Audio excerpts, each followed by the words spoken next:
그래서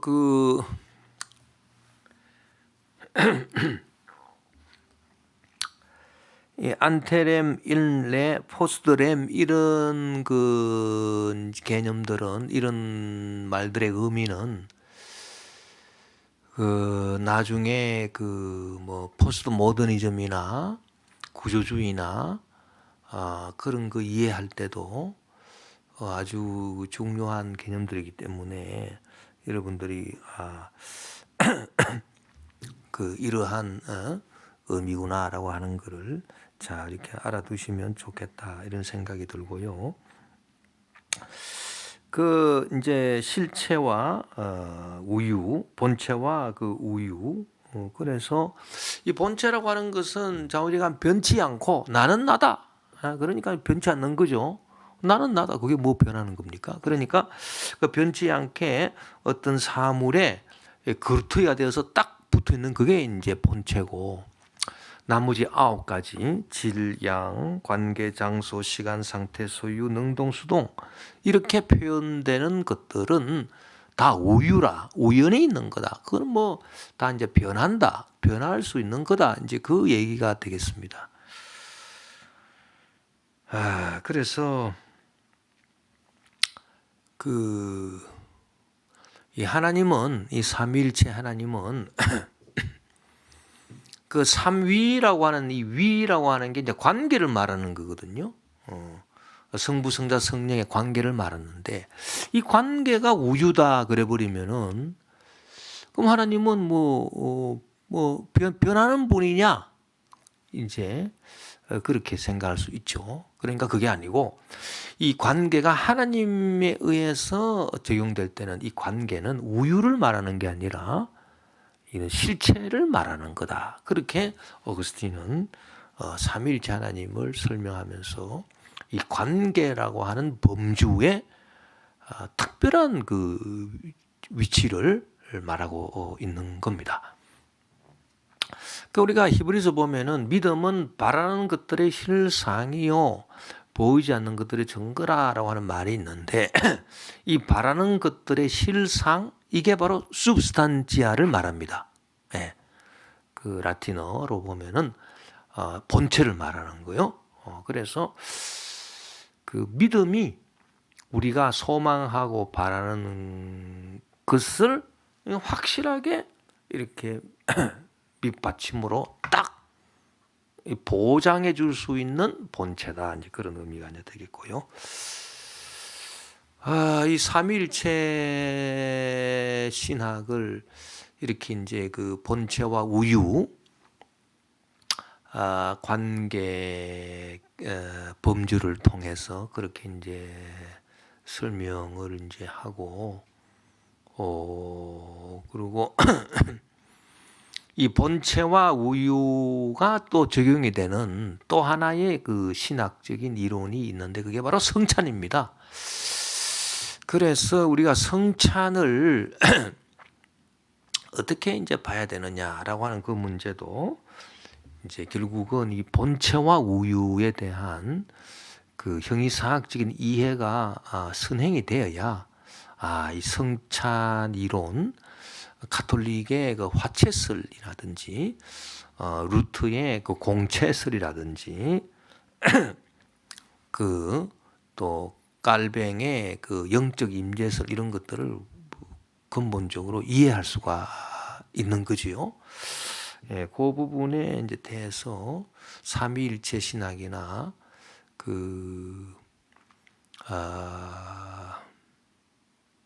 성찬 이론에 있어서 이 본체와 우유의 이 형이상학적인 개념 이런 것들이 어떻게 적용이 돼 가지고 어떻게 그러한 신학을 우리가 할 수 있느냐라고 하는 그 부분을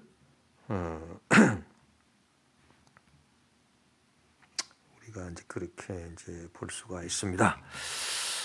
그래 볼 수 있고 이런 것들이 다 이제 보면은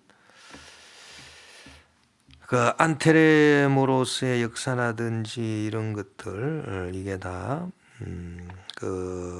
어거스틴의 신학 볼 수 있는 플라톤의 영향이다. 이제 그렇게 이제 볼 수 있고요.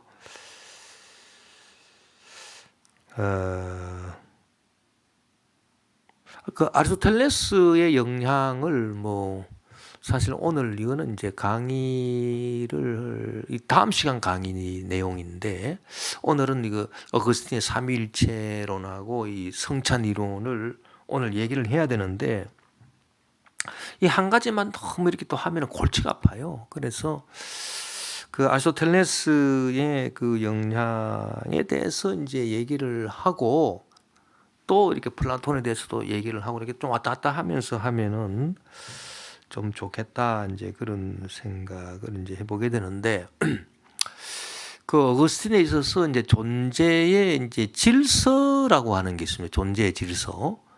우리가 전문 시간에 그 악에 대해서 선의 결핍이다. 그렇게 얘기하면서 이 존재가 이 존재론이 중요한데 어거스틴의 존재론을 보면 이제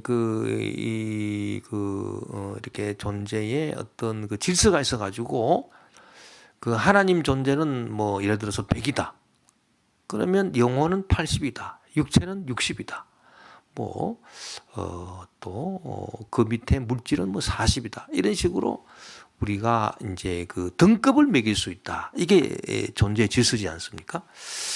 그리고 이제 이 존재의 등급에 맞게 사랑을 해야 되는 거고, 그래서 하나님은 정말 100에 그 해당되는 존재, 꽉 찬 존재이기 때문에 그만큼 우리가 꽉 차게 나보다 더 내 존재보다 하나님 존재가 더 꽉 찬 존재이기 때문에 나를 사랑하는 것보다 하나님을 더 사랑해야 되는 거고, 이웃은 내 존재하고 똑같이 꼭 같이 찬 존재죠. 하나님 존재보다는 덜 찼지만은 내 존재가 차 있는 정도하고 내 이웃의 존재가 차 있는 정도하고는 같다, 이 정도가. 그러니까 나를 사랑하는 것처럼 내 이웃을 사랑해야 되는 거고, 하나님은 그 존재의 정도가 빡빡함이 훨씬 더 세다. 내 존재가 이렇게 그 빡빡한 것보다. 밀도로 뭐 얘기를 하자면, 그러니까 하나님의 존재는 최고로 있다는 거예요. 그 존재가 꽉꽉 들어찼다 이거예요. 그러니까 하나님은 내 존재 사랑하는 것보다 하나님을 더 사랑해야 되는 거고, 그래야 이제 질서가 맞다는 얘기죠. 그리고 정신이 존재가 뭐 예를 들어서 뭐 한 80이다. 80 정도로 차 있다. 그러면 육체는 한 60 정도로 차 있다. 그러면 우리가 그 육체를 사랑하는 것보다 정신을 더 사랑해야 되는 거죠. 정신을 60만큼 사랑하고 육체는 한 40만큼 사랑해야 되는. 금욕주의는 기독교 사상이 아니다는 게, 금욕주의는 육체를 미워하고 정신을 사랑하는 거고, 육체는 마귀시하고 영혼을 천사처럼 그렇게 보는 건데, 이런 영육 이원론, 이거는 어거스틴 사상이 아니다는 거죠. 이는 기독교 사상이 아닙니다. 그건 성경에도 이단이라 그랬거든요. 그건 왜냐? 육체가 나쁜 게 아니다는 거예요. 육체는 나쁘고 영혼은 선하고, 이건 니골라당입니다. 그 초대교회에 남았던 니골라당, 그리고 그 뭡니까? 영지주의,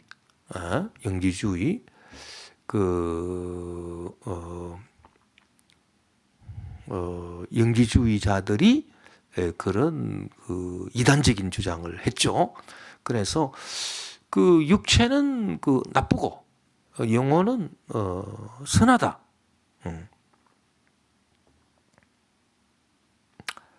그런 이 영지주의자 대표적인 사람이 마르시온.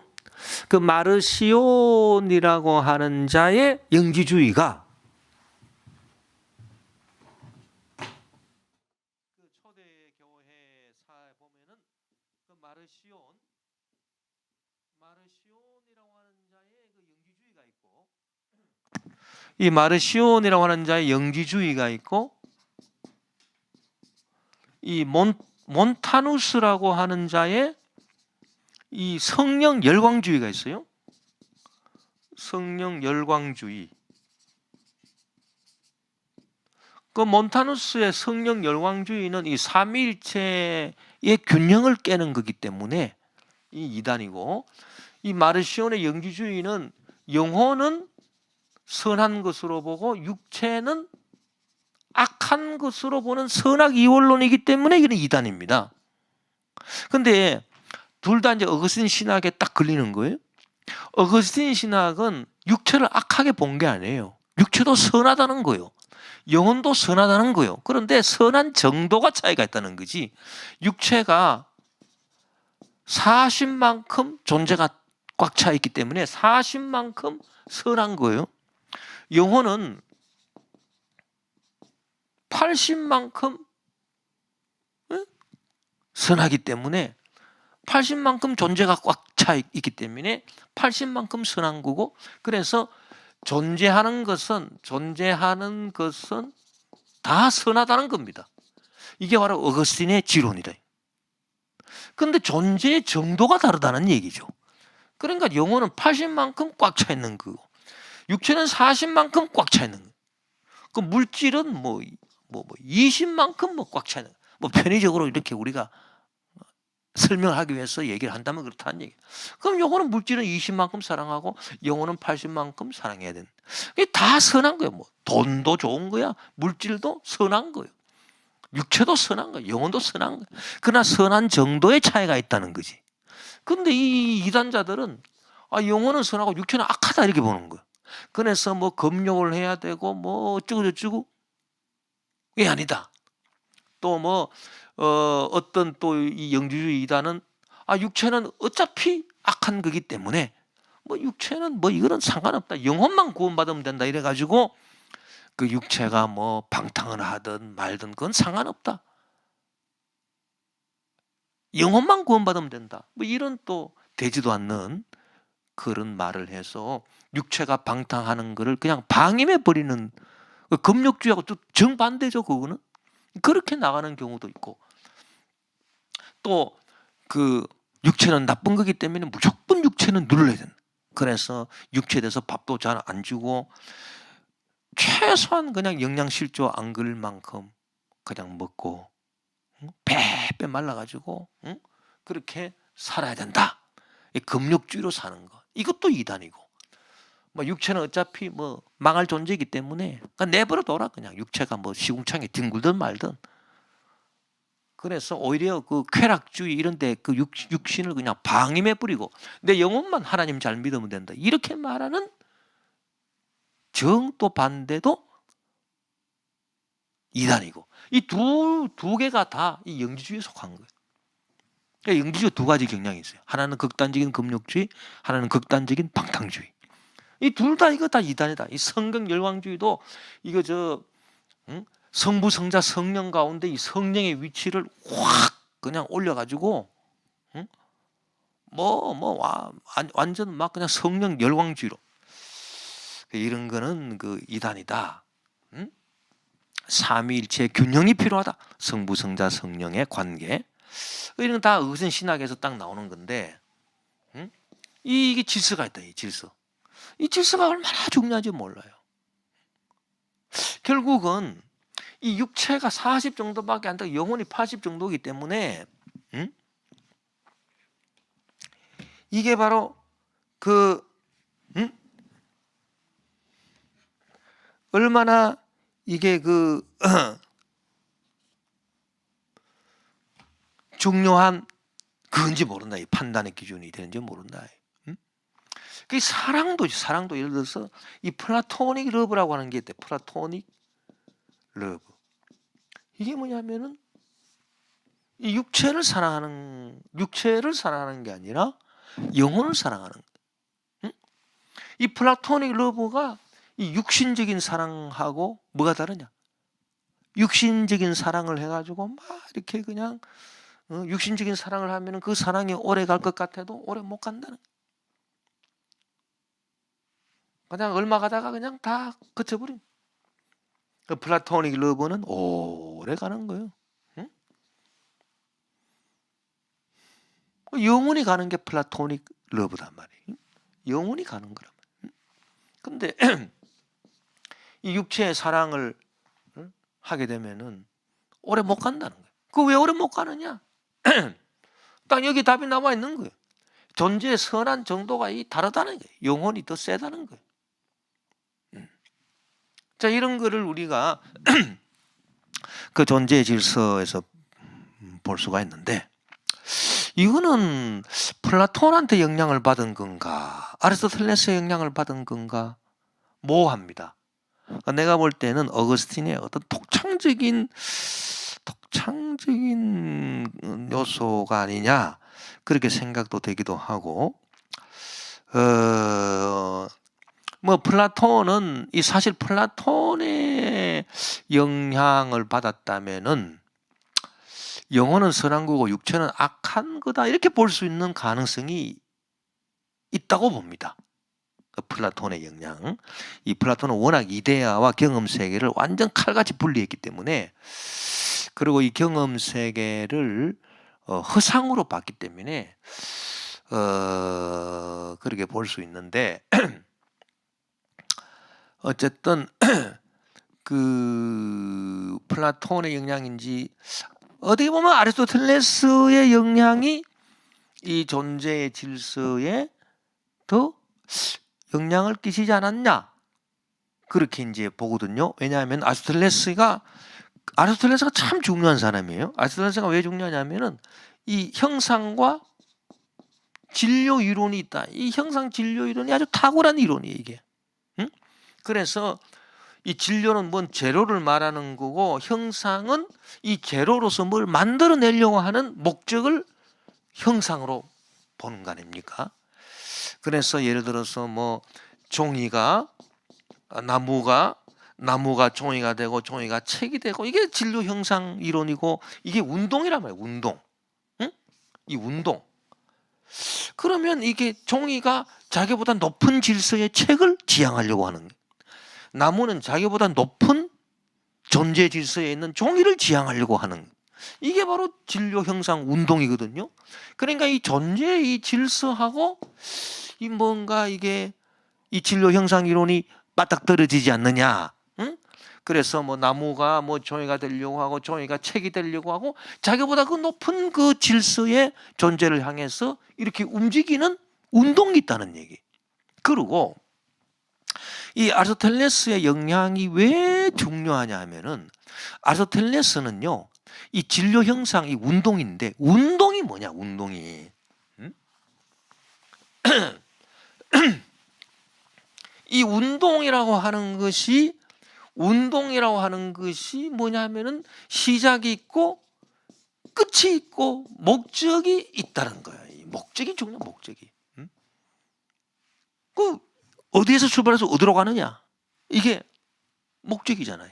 진료 형상 이론은 결국은 이 목적을 상징하는 거거든. 그러면 예를 들어서 이 목적이 있는 운동이 있어요. 그게 바로 무엇과 연관되느냐면 진화론과 연관이 됩니다. 진화라고 하는 것은 evolution, 이 진화, 응? 이 진화, 응? 이 진화론이라고 하는 것이 그 다윈의 진화론처럼, 아니 하나님께서 종과 종을 구분을 딱 시켜놨는데 이 종과 종 사이를 뛰어넘는다, 그렇게 진화를 얘기하면 이건 우리 기독교 사상에 안 맞는 거죠. 그런 진화가 아니고, 예를 들어서 이 진료 형상에서 볼 수 있는 이런 진화, 나무가 종이가 되고 종이가 책이 되는 어떤 그 진료 형상의 그 운동을 해가지고 목적을 딱 상정하는 이 진화는, 이런 진화는 아리스토텔레스의 사상에 충실한 건데, 이게 바로 우리 기독교 역사관과 연결이 됩니다. 기독교 역사가 뭐냐, 창세, 세상을 만드시고 그 다음에 인간을 만드시고 인간이 타락하고 인간이 구원받고 천국이 회복되고, 이게 다 하나의 어떤 이런 발전 운동의 이 과정이라. 그래서 이 진화 뭔가 이렇게 좋아지고 있다라고 하는 진화, 뭔가 높은 존재의 질서를 향해서 나가고 있다. 이게 이제 진화인데, 에볼루션이라고 하는 이 개념인데, 이 진화하고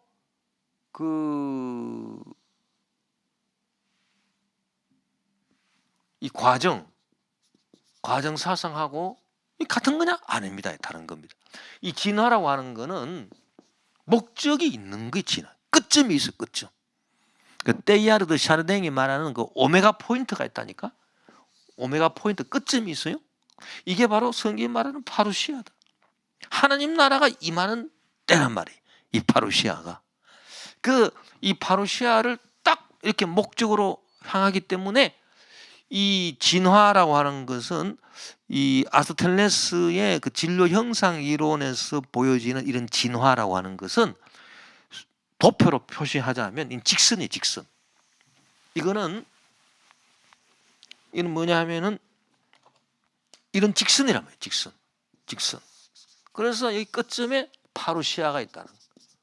하나님 나라가 도래하는 길. 이게 바로 에볼루션이라고 하는 거예요. 이 진화라고 하는 개념이에요. 진화 말이 이 다윈의 진화론 때문에 자꾸 이게 이 진화론 이게 너무 이게 악마적으로 그렇게 이제 쓰여요. 사실 다윈의 진화론은 그거는 반성경적입니다. 그거는 종과 종 사이에 그냥 뛰어넘고 이 종이 헷갈리고 뭐 이 있을 수가 없는 얘기인데, 그런 진화가 아니고 이 진로 형상의 어떤 더 나은 존재로의 어떤 이 변화를 추구하는 이 진화네. 이게 바로 운동이라. 운동. 시작이 있고 끝이 있다. 이게 끝이 바로 목적이라. 목적. 천국 이루어진다라고 하는 새 하늘과 새 땅을 이룬다라고 하는 이 목적을 향해서 그 목적을 부단히 이루어 나가는 거죠. 그게 바로 이게 바로 아리스토텔레스 철학이라는 거예요. 그 아리스토텔레스 철학이 뭔가 이렇게 어거스틴에게 끼친 영향이 있다. 그게 잘 나와 있는 책이 있습니다. 어거스틴의 저작 가운데 그게 뭐냐 하면은 하나님의 도성이라고. 시티 오브 갓. 하나님의 도성. 시비타트 데이.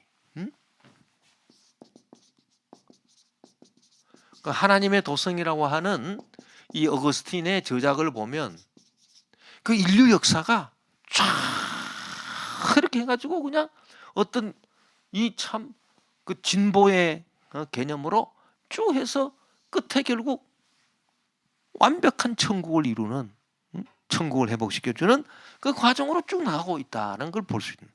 이런 거는 과정주의가 아닌 거예요. 과정은 이런 직선이 아니에요. 시작이 있고 끝이 있는 게 아니라 이 원이라 그랬지, 과정은. 그러니까 이 시작이 끝이 되고 끝이 또 시작이 되고 자꾸 뺑뺑 도니까. 이거는 그냥 비카밍.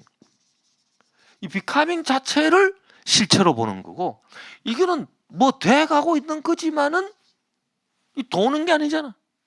시작이 있고 끝이 있고 처음 있고 나중이 있고. 성경에 보면은 나는 알파와 오메가요 시작과 끝이요 처음과 나중이니. 처음과 나중이라고 하는 이 직선이란 말이에요. 이거는 절대 과정 사상이 아닌 거예요. 이거는 진화 사상은 과정 사상하고 다른 겁니다. 이거는 과정이라 이거예요. 이는 과정이 이거는 실체라고 하는 거예요. 이거는 과정이 실체가 아니에요. 이거는 과정주의하고 다른 거라는 얘기. 이거는 목적이. 그래서 아리스토텔레스의 가장 위대한 점이 뭐냐 하면은, 아리스토텔레스가 기독교 사상에 끼친 영향의 가장 위대한 점은 뭐냐 하면은 인생에도 목적을 세우는. 자, 목적이 이끄는 삶. 어느 목사님이 지었나요? 예? 리워렌. 오케이. 목적이 이끄는 삶. 이 목적이라고 하는 단어가 들어가면은 그거는 누가 그 목적이라고 하는 단어를 처음 썼느냐? 아리스토텔레스가 썼단 말이에요. 플라톤의 제자 아리스토텔레스가 쓴 거예요. 그건. 그래서 이 목적이 있다라고 하는 게, 예? 인생도 목적이 있는 거고,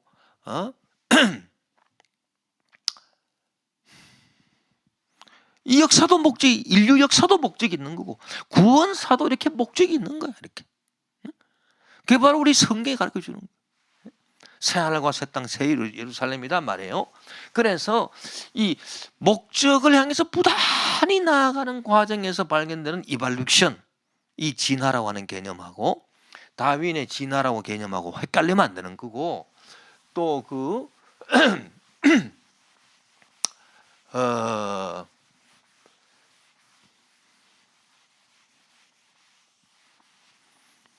이 과정 사상하고 헷갈리면 안 된다라고 하는, 그게 바로 이 목적을 상징을 하는 건데, 그 테일하르 드 샤르댕이라고 하는 그 프랑스의 이분이 프랑스 신부인데 아주 탁월한 사상을 갖고 있습니다. 이 사람이.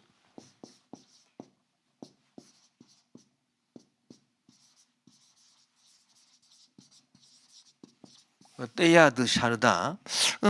근데 이 사람이 갖고 있는 이 사람 주장이 뭐냐 하면, 이분이 어떤 진화론적인 종말론을 얘기하는 거예요.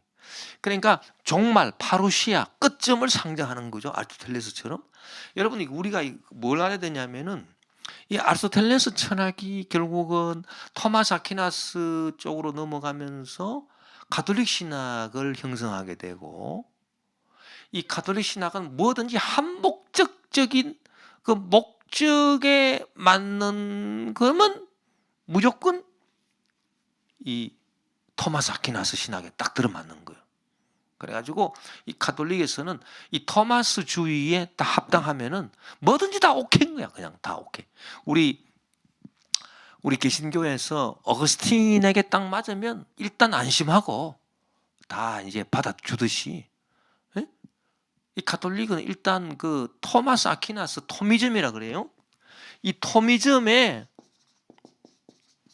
합격하면은 뭐 다 그냥 괜찮은 거야. 이 토미즘에서 벗어나면은 이거는 불합격인 거예요. 2단 취급받는 거예요. 가톨릭에서는. 그러나 토미즘, 네오토미즘, 신토미즘이든 구토미즘이든 간에 이 토마스 아퀴나스 토마스주의에 그냥 합당하면 그냥 다 오케이. 그게 바로 가톨릭 신학이다. 근데 이 테일하르 드 샤르댕이라고 하는 사람이 가톨릭 신학자인데, 이 사람이 그 얘기하는 걸 보면은 아주 재밌는 얘기를 하고 있어요. 이 사람이 뭔 지금 얘기를 하고 있냐면은, 원래 이게 무생물이 돼, 무생물. 그 무생물이 그래서 이 샤르댕의 이 얘기가 이 다윈의 어떤 그 진화론하고 무슨 연관이 있지 않나, 그래서 공격도 많이 받았어요. 근데 엄밀하게 살펴보면은 이 사람은 다윈의 어떤 종에서 종으로 뛰어넘는 그런 진화를 얘기한 게 아니고 어떤 특이한 진화를 얘기하고 있는데, 무생물에서 생물이에요. 생물에서 어떤 그 정신적 존재라고. 정신적 존재에서 이게 결국은 이 파루시아가 임한다는 얘기예요. 하나님 나라가 임한다. 근데 이 과정 속에 뭐가 있냐면은 일종의 이제 진보가 있는 거예요. 진보. 진화라고 말하기보다는 진보. 무슨 진보가 있는데, 이 과정에 이제 나타나는 게 뭐냐면은 이 복잡화라고 하는 거예요. 복잡화. 이 복잡화. 이 사람이 고대 이제 그 무생물 고대 지질 연구하고 이런 분이에요, 이분이. 그래서 뭐 자기 나름대로 막 연구도 많이 하고 이래가지고 내린 결론이 뭐냐 하면은, 무생물이 이렇게 이 생물로 이 변화하는 이 과정, 그것을 성경에서는 하나님이 창조를 하셨다는 거예요. 하나님이 무생물도 창조하고 생물도 창조하셨는데, 성경에서는 하나님의 창조라고 얘기하고 있지만은 그걸 과학적으로, 그래서 이 사람은 성경과 과학을 연결시키려고 한 사람들이, 이런 사람들이. 응? 그러니까 과학적으로 이거를 조사를 해보니까 이 무생물이 생물로 이렇게 그 가는 그 과정 속에서 상당한 이게 복잡화가 있더라는 겁니다. 뭐 무생물 가운데 어떤 유기물들이 상당히 서로 막 복잡하게 얽히고 그런데 이게 시간이 지나감에 따라서 점점 더 복잡하게 된다는 거예요. 복잡하게. 근데 이 복잡하게 되는데요. 복잡하게 되는 것이 언제까지나 복잡하게 될 수는 없다는 거예요. 이 복잡하게 되다가 뭔가 이렇게 이제는 더 이상 복잡하게 될 수가 없어 그러잖아요. 그러면 이게 임계점에 도달해. 임계점이라고 하는 것은 한계를 말해. 한계를. 그 한계에 딱 도달하면은 더 이상 복잡해질 수가 없다. 더 이상 복잡해질 수 없어. 그러면 여기서 갑자기 도약이 일어납니다. 도약이 일어나가지고 이상한 새로운 존재가 탄생한다는 거예요. 그게 이제 고대 생물학을 뭐 화석 같은 거 연구하고 그렇게 해가지고 이 사람이 내린 결론이에요. 그래서 자꾸 복잡해지는 거예요. 뭐 유기물들이 서로 복잡해져가지고 뭔가 무생물에서 생물이 툭 튀어나오더라 이렇게. 응? 그래서 이것도 또 계속 또 복잡해지는 거예요. 생물이 계속 복잡해지니까 뭐가 툭 튀어나오냐면은 더 이상 복잡해질 수 없다라고 할 때 어떤 정신적인 존재가 툭 튀어나온 이 인간이에요. 인간. 그럼 예를 들어서 성경에 보면은 뭐 첫째 날 뭐 만드시고 둘째 날 뭐 만드시고 마지막 날에는 하나님이 인간을 만드셨다. 그 성경이 이제 그렇게 이제 말하는 거를 이제 과학적으로 예를 들어서 뒷받침한다 그러면 이런 식으로 이제 설명을 하는 나름대로. 그래서 이 정신적 존재가 출현했다라고 하는 것은 이 이 어떤 생물을 구성하고 있는 그런 어떤 여러 가지 그 화학작용, 유기작용 이런 것들이 계속해서 복잡해지다. 육체 안에서. 계속해서 두뇌 안에서 복잡해지고 하다가 결국에는 더 이상 복잡해질 수가 없어가지고 탁 도약한 게 이게 정신적인 존재가 탄생했다는 거예요. 그럼 정신적인 존재가 탄생했는데 이 계속 또 복잡해지는 거예요. 정신적인 존재가. 지금 가만 우리 문명을 한번 보세요. 우리 인류 문명을 보면 이게 그 인류가 이렇게 이 세상에 존재하고 난 이후부터 얼마나 이게 지금 많이 그 인간 정신이 복잡해졌느냐. 그 옛날에 뭐 스마트폰이 이런 게 있었습니까?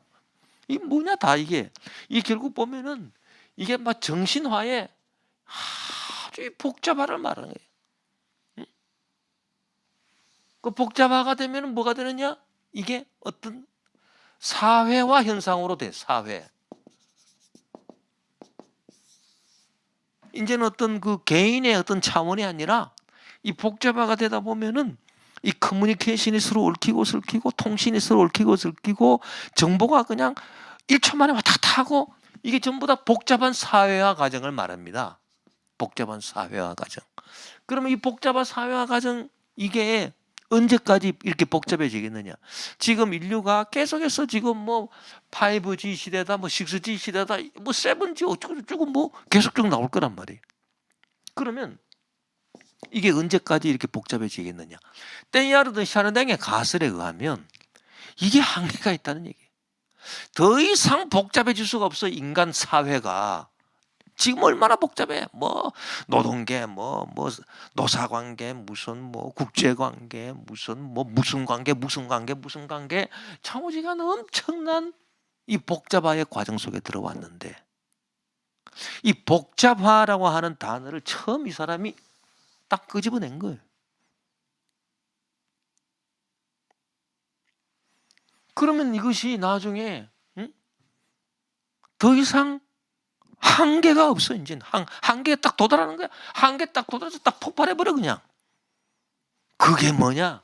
하나님 나라가 임하신. 그때는 안 되는, 이제는 끝이야. 그냥 하나님 나라가 딱 임하신다, 그 얘기거든. 이 사상이 이게 결국은 아리스토텔레스의 이게 진로 형상 기론하고 유사한 거예요. 이게 그 진로 형상에서 자꾸 그래가지고 어떤 목적을 향하는 그 운동과 같다는 얘기. 그래서 이 복잡한 과정을 다.